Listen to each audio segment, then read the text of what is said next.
మనమైతే దేవరపల్లిలో ఉన్న వెంకటేశ్వర స్వామి వారి గుడికి అయితే మనం వచ్చేస్తాం దండి.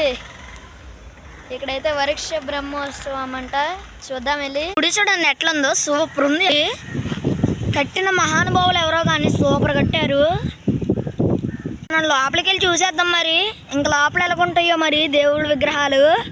అయితే ఇక్కడ హనుమాను, నెక్స్ట్ వచ్చి దేవుడు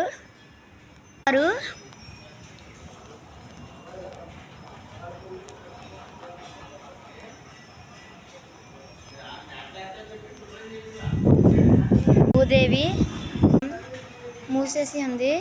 ఇలాంటివి ఒక లైక్ వేసుకోండి, సబ్స్క్రైబ్ చేసుకోండి. మీకోసం దేవరపల్లి వచ్చాను ఫ్రెండ్స్. ఈ గుడి చుట్టూరు చల్లటి వాతావరణం, గుడి చూడండి గంటలు